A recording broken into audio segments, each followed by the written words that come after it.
Do you demonstrate that you have fellowship with God and not just believe that you have fellowship with God? Well, God has given us a clear way to demonstrate that the relationship we think and we say we have with God is real. The first thing we need to understand is love is part of God's essential nature. God is love. We are commanded, not requested, to love one another. That command means that we are manifesting, not just verbally, but visually demonstrating the well-being of someone else. That's why the Father always looked after the well-being of the Son, and the Son always looked after the glory of the Father, because that's what they do all day long for each other, okay? That's how they function. That's how God wants us to function. We are to be known by our love, not merely our biblical knowledge or our verbal expressions about our faith.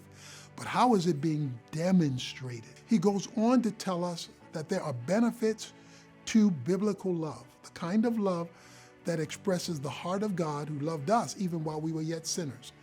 We get a deeper experience of God's presence. That's the first benefit. That's why he uses the word abide, abide, abide, abide. God will express his reality in us. His love will be perfected to us and in us. Why? Because he's seeing it expressed by us and from us. Then there's a second benefit. He says you will have confidence in the day of judgment.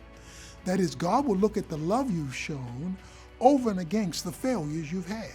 And all of us going to need grace and mercy. And God says mercy will override judgment. So there's a benefit to seeing opportunities to take advantage of, to help others in God's name. Not just do a good thing.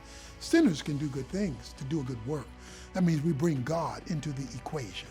And so this is what God wants us to do. And you can read all the scriptures that we have to supplement this truth by going on to ocbfchurch.org/study guide.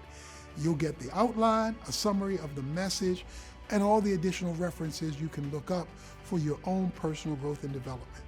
May God continue to cause us to be people who love so that we experience more of the reality of God, if in us, to us, and for us.